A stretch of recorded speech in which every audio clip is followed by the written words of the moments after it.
Tonight on the Smarmy Grin Podcast, episode number 19, I will be talking about The Walking Dead, Fear the Walking Dead, and Telltale Games, The Walking Dead. Yes, we're going full zombie nerd tonight. And on the vent, we will be talking about Dirk Nowitzki's legacy on the Smarmy Grin Podcast.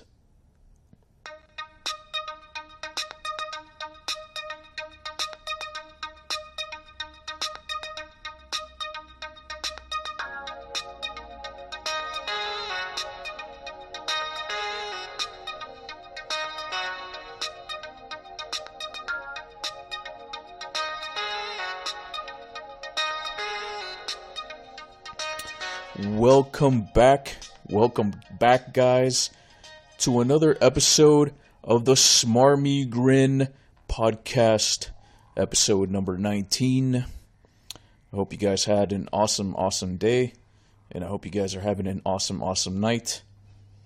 Just at home tonight, relaxing, making another podcast for you guys. I hope you guys are enjoying it, and I hope you guys have been enjoying my previous podcast. And episode number 18, and I spoke about The Walking Dead and Fear the Walking Dead. I probably did only 10 minutes. Tonight, I'm going to try to keep this under half an hour. So, I was successful last time. Remember, guys, I was successful last time on keeping it under a half an hour. And I think I kept it right at 26, 27 minutes. So, be proud of me, because it was the first time ever that I ever did that, because I always promised you guys that I would do it and always keep it under half an hour. But I just get all into my subjects and I just keep talking, and hopefully it's entertaining, the stuff that's coming out of my mouth. So tonight's episode, I'm just gonna go all out. I'm going all out, full zombie nerd tonight. Yes, zombie, this genre that I've been into for the last, maybe over 10 years now. But the whole apocalyptic thing I've been into since the early 80s, probably mid 80s. The first time that I watched the movie called Day After with Steve Guttenberg, which was one of my first apocalyptic movies that I've ever watched. And that's how I got into this whole apocalyptic genre of movies, and that from the Robert Romero, the original Night of the Walking Dead, or Night of the Living Walking Dead. I forget the name of the movie, man, but that's a great movie. I've watched it a few times, and also watched the one that came out in the 80s, when it came out back in 89, I think. But the very first one is a classic. I absolutely love Robert Romero's Night of the Living Walking Dead, I think. Oh my God, hold on, let me get this right, because I want to get this right for you guys. I don't want to butcher this. Robert Romero's movies. He's the godfather of zombie movies. So let me look it up right now. So anyways, what I want to get into tonight, it's the season opener of The Walking Dead. The war between Alexandria and the Saviors and the Negan character and his crew. But I want to get into that first, only because, like I've stated in episode number 18, I liked the episode. It was fun to watch if you like action. And that's what it felt like. It felt like parts of a action movie. But I have to say, at the end of the episode with the Gabriel character and what happened to him, and him ending up in one of the trailers where Negan was hiding from the horde or the herd of zombies, I have to say that was completely predictable and completely disappointing at the same time. Disappointing because this show has just become redundant. And we've seen, if you've been watching The Walking Dead like I have since the first season, and if you're a fan of this show, you've seen this scenario a bunch of times. This particular scenario that happened with Father Gabriel, at the end of that episode of the season opener. And I'm sitting at home and I'm like, are you kidding me? They're going to go this route. And right then and there, I lost all interest on this season. Only because it's so damn predictable. And sorry, folks, it was George Romero. God, I don't know why I said Robert Romero. But I was probably thinking about Robert Rodriguez, who's another great director. But Night of the Living Dead, that's like the old school one, my favorite one. R.I.P. George Romero, he passed away a few months back. So, but anyways, going back to the Walking Dead. So it's disappointing because this show has been redundant for the last couple of years now. They finally find a place where they can call home. They settle down. Rick's crew settles down, and life is in the up and up. And out of nowhere, here comes another bad guy. This bad guy wants to take their stuff again. So now they have to protect it, protect their property, their land, whatever, their families, basically the group. And at some point, you know that they're going to have to fight, and you know that Rick is going to go through his whole psychotic episodes, and then he's going to come back to a level-headedness where he has these moments, what the show and a lot of fans call, he becomes the moral compass for maybe an episode or two. But if you know anything about all these characters that are the moral compass of this particular show, they all end up dying. Spoiler alert. I don't think I have to say anything about that. There's really nothing to spoil about that. That's what happened with Dale, that's what happened with Herschel, and that's what happened with Glenn. So if you're the moral compass of the show, chances are you're going to die. But that's another redundancy of the show that I'm just can't really stand. So after I watched this season opener, I was like, man, you have to be kidding me, man. It was the most obvious thing, the most predictable scene. And they've done this a few times, and you're just like, you got to be kidding me, right? They're doing this again. At this point, it's just pathetic, man. I think they're running out of ideas.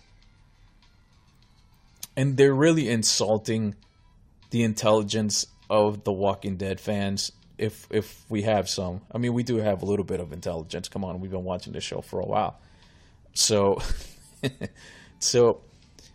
yes, to me, it was an insult as a fan. And I'm like, are you kidding me? This is the most obvious move, the most obvious thing that you can write in the script. And yet, they still wrote it, and they still produced the scene.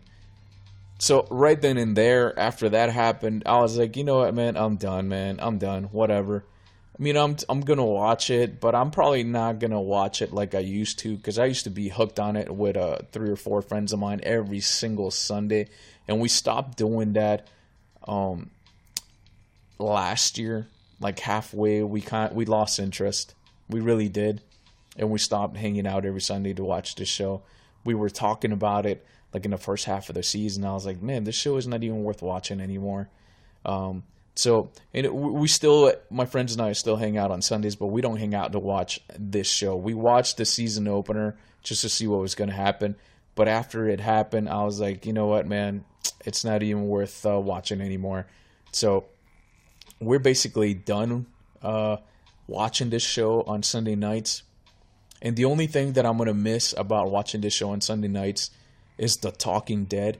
The Talking Dead is probably one of the best talk shows that's on TV, or that's been on TV for the last like 7 seasons now. since the beginning of the show. And Chris Chadwick, I believe, is the host of the show, and that guy is so funny, and I absolutely love him on that show. And I love the fact that he's the host of the show. And I've said it before, I hope the guy gets his own like a late night show, because he really does a great job, and he's witty and funny, and he's natural. He's not putting on an act like you see with Jimmy Fallon and Jimmy Kimmel. He is a natural talk show host. And he's so funny and quick-witted, and that's why I love the show. But he makes the subject interesting and funny. So that's the only thing that I want to miss about watching this show on Sunday nights. It's going to be The Talking Dead. So it's just disappointing watching that first episode. I was like, man, this is redundancy at its best when it comes to its show. And like I've said before, this show should have ended right after season 5. This show should have really gone out the same way that Breaking Bad did, that the same way that Boardwalk Empire did. After 5 seasons, both shows ended, and both endings were great endings. And this is how this show should have ended. And if the rumors are true that they're gonna make that those two shows come together, Fear the Walking Dead and The Walking Dead, if those rumors are true, then this show really should have ended 2 years ago.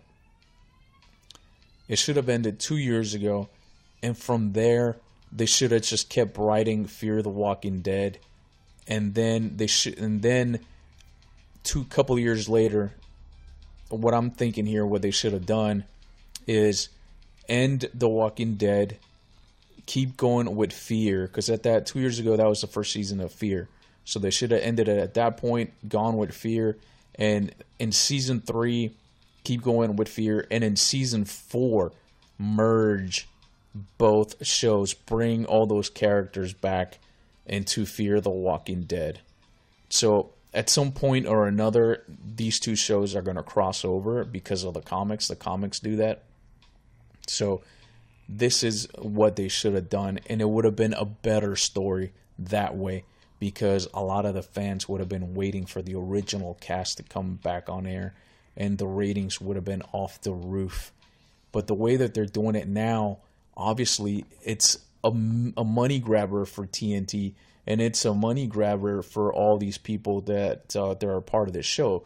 So obviously what they want to do is milk as much of the show as they want or as they can, because it's been such a hit for TNT and a moneymaker for TNT. So obviously they're going to keep rolling with The Walking Dead until viewership drops to a point where they're just going to have to cancel it. And over the last couple of seasons, viewership has dropped with the show, but they still have a lot of people watching it.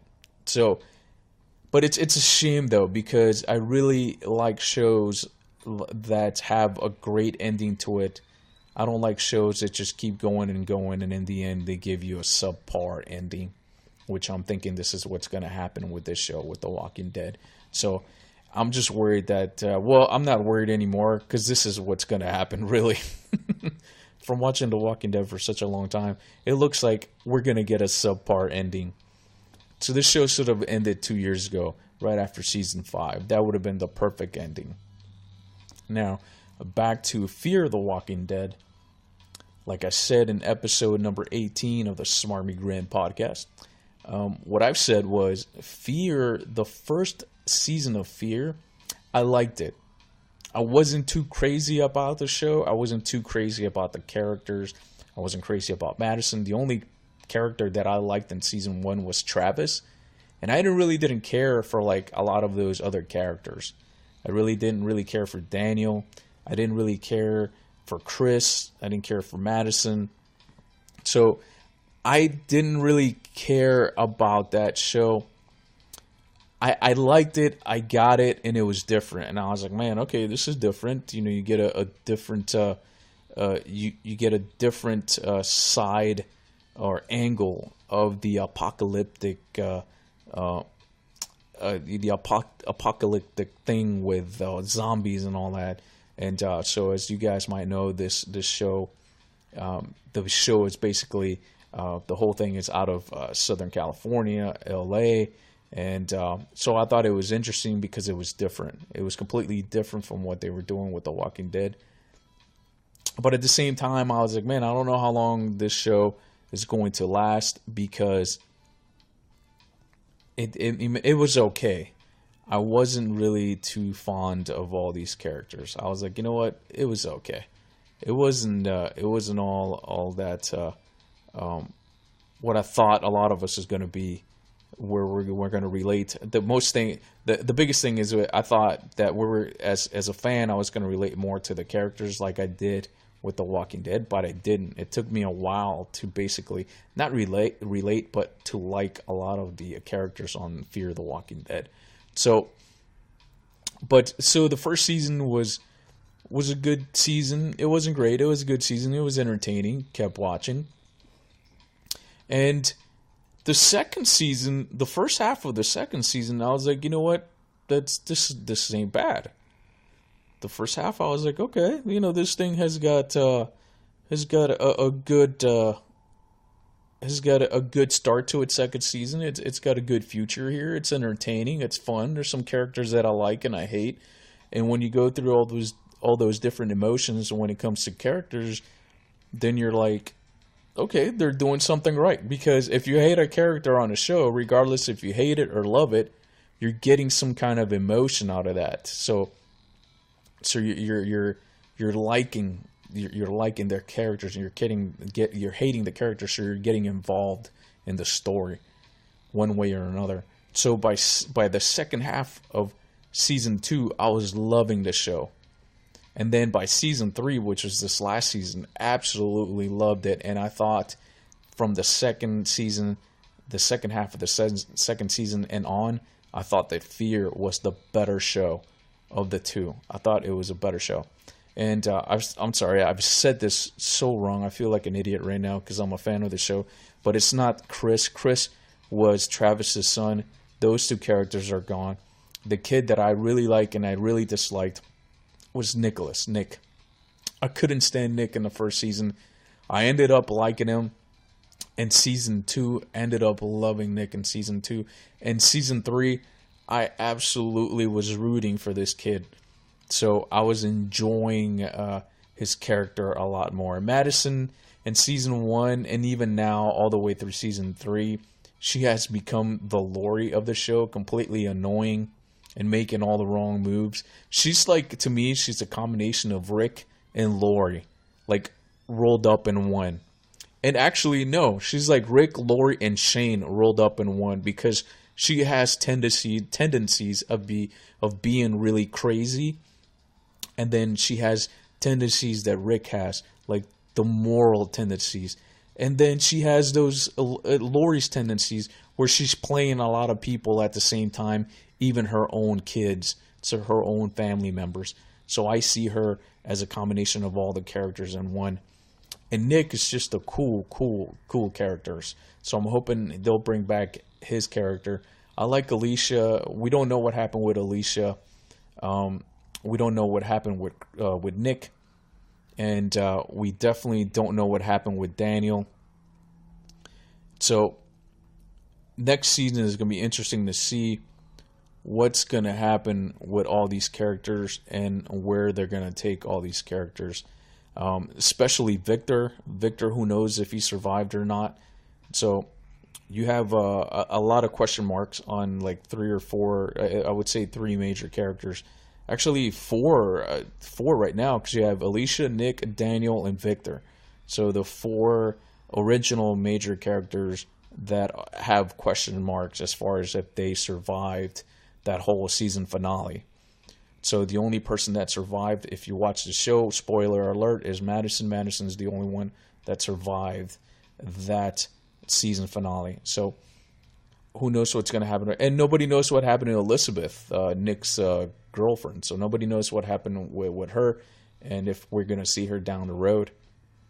But right now, Fear the Walking Dead is the better show by far. Now, I'm going to move on to Telltale The Walking Dead. So, Telltale The Walking Dead is a video game company that makes video games, gameplay games for The Walking Dead. I believe they're doing Game of Thrones and other shows. And the first episode of their version of The Walking Dead, completely different characters from the two shows that are on TV. Different characters. The first time that I saw that, actually the first time that this game came out was like 4 years ago. And it's called Telltale The Walking Dead. And the two main characters in season 1, I believe up all the way through season 3, were Lee. And my favorite, I have to say that this is my favorite all-time character, TV, video game. And I hope that this character crosses over to The Walking Dead. I don't know if she will or not, but Clementine on Telltale The Walking Dead is absolutely my favorite character out of the show and the video game combined. The Clementine character is such a great character. And from a video game perspective, this video game will put you in a emotional roller coaster. So what Telltale, basically what you do, you play the game to give you options, basically what the character should do or shouldn't do. So it's a gameplay. You decide the choices for your characters. So I fell in love with this game. Loved it. Absolutely loved it after season 1. Been watching it ever since. It's a game. And if you're on YouTube, what a lot of people on YouTube are doing, they have their own channels. They'll edit video games and make movies out of them. And they've been doing this for the last 10 years. A lot of people have been doing this for the last 10 years. So they'll edit video games and make movies out of them. And there's a lot of great video games as far as zombie games.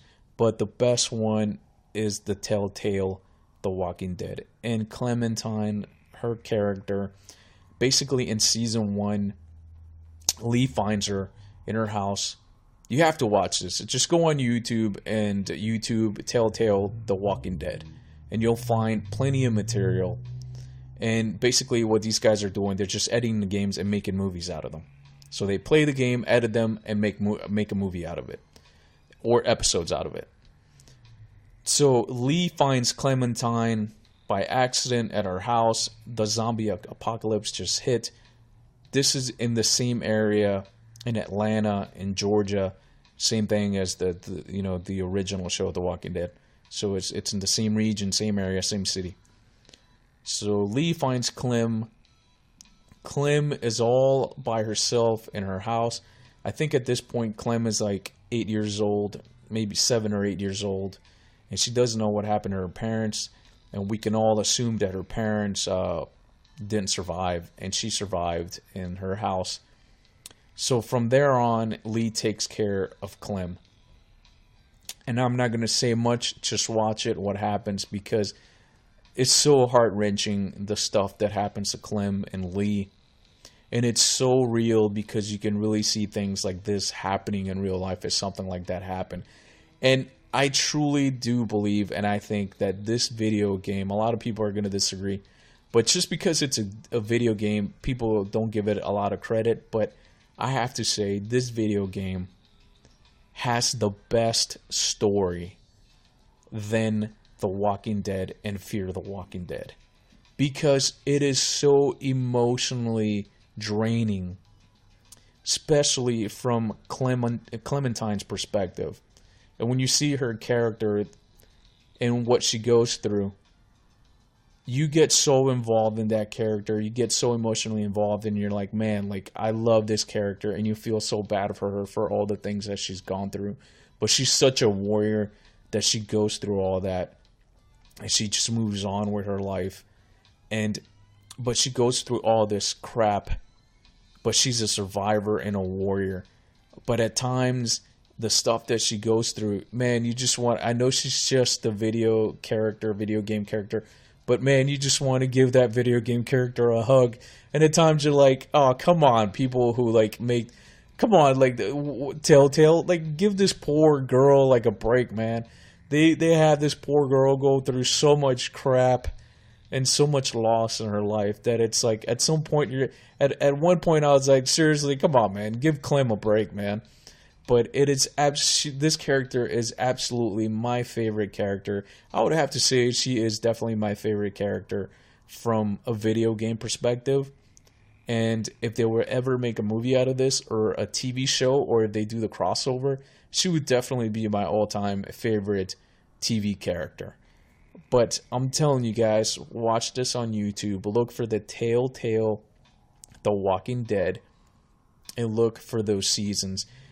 This latest season just ended a couple of months ago. Absolutely loved it. Clem is a little older now. She's a teenager, still going through a lot of rough crap. But I think this last season, the Walking Dead, Telltale finally gave her like a break. They really did. And I was like, oh, thank God, man. Poor girl, man. Like they put her through the ringer like in the first 3 seasons. But honestly, check it out because I absolutely love that video game. It's a great zombie game. If you want to have and see more and have more content as far as like zombie and The Walking Dead, watch that. Also, another one that you have to watch for is 365 Days, The Walking Dead. That's on YouTube as well. That's a gameplay as well through Telltale. So look for that. It's called 365 Days, The Walking Dead. And that's a great hour and a half movie there, a game movie. And that's a lot of fun to watch too. It's very entertaining too. You're going to like a few of the characters there. And I don't know if they're going to do another one, but I wish they would follow up on that. It's been a couple of years since they did the first one, and they haven't done anything since. And I just wish they would do a follow-up on 365 Days, The Walking Dead. And from that, though, another one that's not The Walking Dead related, what I'm going to suggest for you guys also to look on YouTube, because a lot of these channels and a lot of these guys that make and edit all these video games, they also made a video game movie of The Last of Us. And The Last of Us is another apocalyptic zombie video game that a lot of these guys made into a movie, edited and made into a movie. But The Last of Us is a great video game with a great story and a great ending. It has a twist. The ending has a twist, and you're left like, oh man, what happened? But this is absolutely one of the best video games made in the last 10 years, right there with Telltale The Walking Dead when it comes to the zombie genre. So look out for that too, The Last of Us. Go on YouTube and watch the movie, because the movie's like an hour and a half, and you're not going to be disappointed. You will definitely love it. So I wanted to touch on that tonight. As far as my Walking Dead obsession, my nerdy side of the Walking Dead and zombie obsession. So I hope you guys enjoyed that. Because I love watching it and telling people about all the stuff that I watch as far as like the Walking Dead content. So now on the vent, the bitching, the moaning, my last segment tonight, I will be talking about old school NBA players real quick. It's nothing related with The Walking Dead, but of course this is sports related. But I had a conversation with a couple of younger guys, and I said something that got them all riled up. I don't know why these young guys are so sensitive, But we were talking about Dirk Nowitzki and Charles Barkley, and I made the comment that in today's NBA, nobody could guard Charles Barkley, and they just went berserk. Oh, how could you say that? Blah, blah, blah, blah, blah. And I'm like, well, it's true, man. If you look at Charles Barkley's career, when he was in Philly, up until his first or his first 2 years, and I'm sorry, if you look at Charles Barkley's career in Philly and his first 2 years in Phoenix, there's nobody then in the 80s and 90s that could guard him, consistently guard him. And that was in an era where there was a lot of great basketball players that played in that era, a physical era. And he was a physical specimen. A big dude at 275, maybe at 6'5", 6'6", playing the power forward position. And he had big power forwards guarding him. He would post all these guys up, but he would also post up centers. And his years in Philly, if you look back, the dude was a defensive player. He wasn't a great defensive player, but he was a defensive player. He was a great rebounder, a great scorer, a great low post player, a big dude. What was amazing about Charles Barkley that he was 6'5", 6'6", 275 pounds when he played in Philly. And he had a vertical that was so impressive for a guy that size. It was incredible. And a lot of younger guys now, they don't take that into account. For a guy to be that wide, that heavy, that short for NBA standards, and to play that way and to have a vertical, the vertical that he had, he's a once-in-a-lifetime player. I'm not going to compare him to Wilt, but he's on that level that he's once-in-a-lifetime player. And he doesn't get a lot of credit because he doesn't have a championship. But like I said before, to me, what Durant did and what a lot of players are doing now, joining up and teaming up with other superstars, I think now that it solidifies his career. It solidifies Barkley's career even more because he didn't go that route in his prime. He didn't. So these younger guys that I was talking today, they got all butthurt about me saying that nobody in the league right now could guard him. And honestly, nobody in this league could guard him. A lot of these guys are not as big as Barkley was back then and as athletic as Barkley. Athletically, maybe, but as far as size-wise and as far as him being a physical post player, none of these guys can guard him. I'm sorry. So that's my opinion on that, and I just think he's one of the greatest power forwards that has ever played the game, and he doesn't get a lot of credit.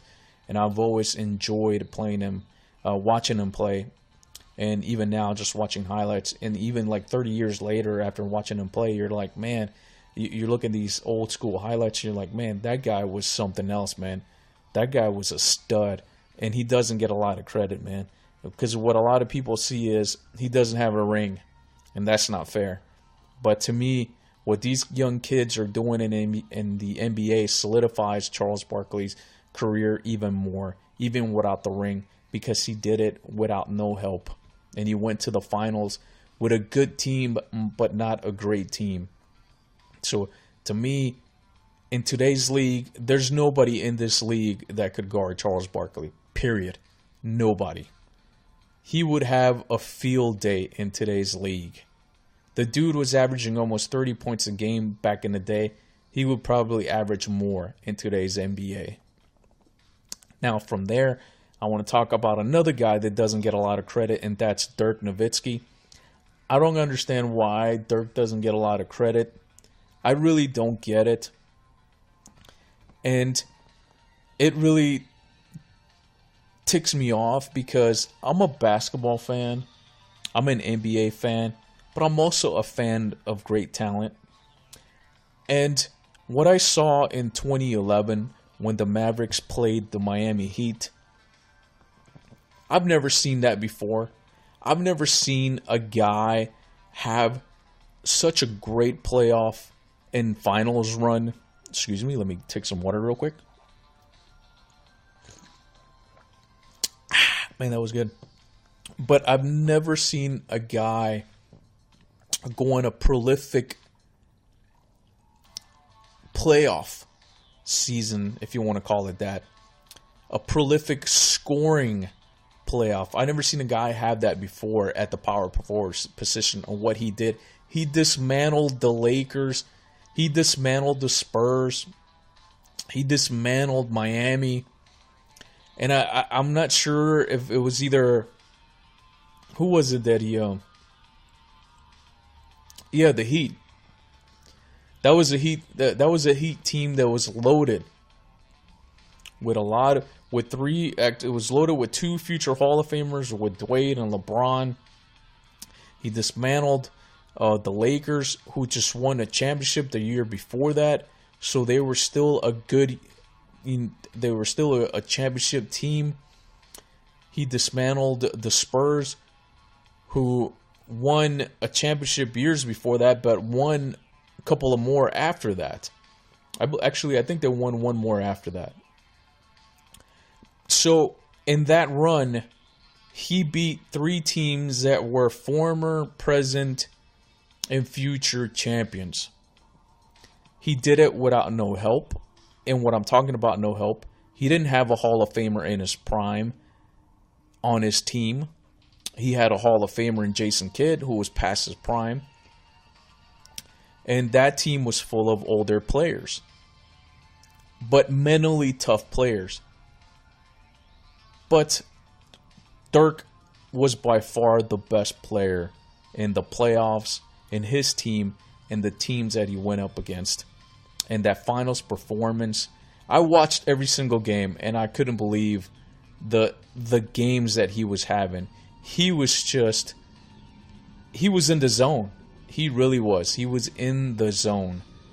And I was loving his performance all the way through the finals. It was incredible. I've never seen anybody do anything like that. Go up against great teams, not good teams, but great teams that won championships, and just dismantled them. And then go to the finals and play the Heat, who everybody had to win that champion. Everybody bet on the Heat to win that championship. But Dirk and the Mavs dismantled them as well. That performance that he had in the finals and the playoffs, to me, solidified his career and him being a top 10 player in the history of the NBA. I don't care what you guys say. I don't care if you guys disagree with me, but that's my personal opinion. I have him in the top 10 because, first of all, the guy didn't have a prime Hall of Famer next to him. He played with older players. He had an older roster. It was his second finals, and they should have won in 2006 against the Heat, but they didn't. And he didn't join the crowd. He didn't join the crowd like KD did. He didn't leave Dallas to go to San Antonio so he could win the championship. He stayed in Dallas. He stayed true to Dallas, to the Dallas Mavericks and the Dallas fans, and to the Maverick fans. And he stayed there, and he won it, and he did it on his own terms, which is more impressive than anything else. So to me, the most impressive finals championship that a player could have was his in 2011. In the championships before that and in between, really, there's really not anything impressive about those championships. Because if you look at the Spurs, they got 3 future Hall of Famers. You look at the Heat, 2 future Hall of Famers. You look at Cleveland, you had Kyrie Irving, LeBron, and a cast of Kevin Love, another future Hall of Famer. And if Kyrie keeps playing the way he's been playing, he's going to be another future Hall of Famer. So you're looking at 3 future Hall of Famers there if they all keep playing the same way. Now, if you look at the Lakers, you got Kobe Bryant, Paul Gasol, a future Hall of Famer, and a cast of really good players with Ron Artest, and the year before that they had Ariza. So the Lakers, Kobe had help. Guys that were in their prime. Duncan had help all throughout his career. As much as I love Duncan, but it's true, Duncan had help. And you look at LeBron. LeBron had help. Dirk did it without having a prime Hall of Famer in his roster. And they should have won in 06. They really should have won in 06. But I think I blame that team, that 06 Mavericks team had more talent. That team was more talented than the 2011 team. But the 2011 team was mentally tougher. And that's why they won that championship. And that's why Dirk won that ring in 2011. Because he was mentally tougher than every single opponent that he went up against. So yes, the younger guys that I talked to today, they got all butthurt because I said that Dirk is in my top 10. Because the dude did it on his own. And the dude went up against great competition. Not good competition, great competition. So you can't put an asterisk on that 2011 season playoffs and finals run. You cannot put an asterisk at all. If anything, you can put an asterisk on the Warriors championship this last season with Kevin Durant being there. So that's the way I feel about it, and I think Dirk is one of the greatest players to ever play the game. Amazing. And I'm not even a Mavericks fan. I just love basketball and I love talent, great talent. And Dirk is definitely a great player.